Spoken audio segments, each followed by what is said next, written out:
Do not overthink this, okay? This is all about just helping people.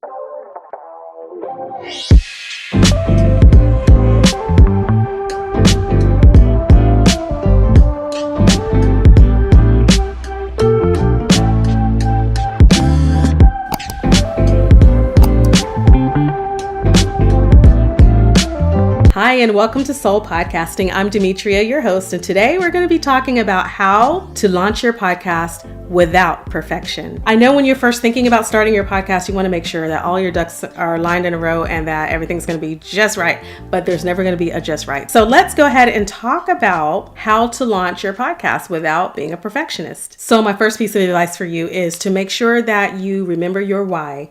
Why did you want to get started with a podcast? A podcast is like any other piece of really major content, like a blog or your newsletter that you're writing for your audience. Your business itself needs to have content. And so your podcast is a huge part of that content. When you started your business, who did you start it for and why? What are you trying to help your audience to do? And your listeners, your viewers, your people, your tribe, the people that need your help, why do they need your help? And what is it you're offering? So think about that why for why you created your business and your brand. And think about how your podcast is going to help to solve those problems through the content that you're providing on your podcast. How are you helping them? So remember your why, and then you're going to have to think like your customer avatar. So your customer, your ideal customer has pain points. They have things that make them hurt, that make them sad, that make them depressed, that make them anxious. How are your products and services helping to alleviate that anxiety? So it could be that you have more of a luxury item, sort of like I do in my business. A podcast is not a necessity. Neither is a website. Neither is, online marketing. So if you are in any of these industries, you might want to call it a necessity, but it may not be. It might actually just be a luxury for those who can afford the extra services, right? So in that case, you have to think about what is it that your particular audience needs. So if it's an actual necessity, it's going to be very easy to see what their pain points are. So maybe the necessity is for them to actually lose weight so that they can be healthier, or for them to have a better peace of mind so they're able to sleep at night. So these are health issues that you can address. And a lot of times those issues are a lot easier to find pain points in your customer avatar. But if you are offering a luxury item, then many times it can be a little bit trickier to find those pain points, because you have to think about why your customer wants you. Why do they want your service? And especially if they don't need to have your service in order to survive, they can go just fine without it. But remember, it's a luxury, right? So just like if you're getting extra care for your skin or face, you're getting a facial. So maybe you're purchasing that extra velvety, creamy lotion that's 3 times more expensive than the knockoff brand somewhere, right?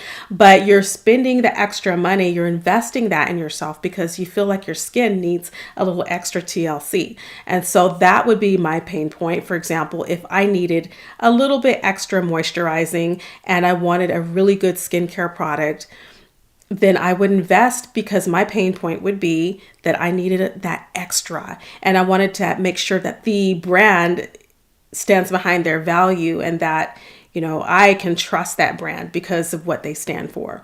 So I would pay a little extra. I would pay a lot extra. So I pay extra for my skincare because I know that's an investment. Even though it's luxury, it's an investment that's worth it for me. So I have to look at, for example, my podcast services are the same. It's worth it to many people to have a support team to help them through the processes. I know their pain points. I know the struggle of being out here on your own as a podcaster and just needing a little extra support in that way. What are the pain points that you're solving for your customer? Figure that out. And that's going to be a big part of the content that you create. And it's going to help you to launch your show without being a perfectionist, because now you're creating something that helps your audience. Just remember to show up and support as though you are serving your audience. You are serving your listener. You're serving your people. Right? These are your people. You got to take care of them. So they're coming to you for support. They need you,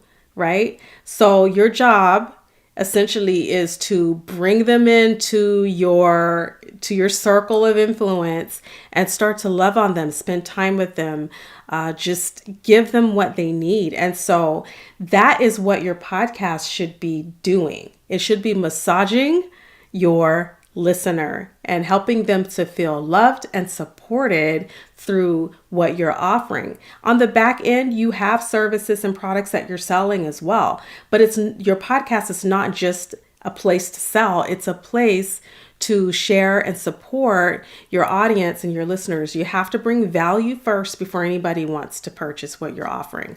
So that's what you want to be doing, showing up. And then the last thing is just do it. Just do it. Just jump in and do the work and get it done. And don't overthink it. I think I said that in my last episode. Do not overthink this, okay? This is all about just helping people. I don't think anything should be holding you back. Don't try to get it all perfect first. Like I said in a couple of episodes back, my first couple of episodes were awful.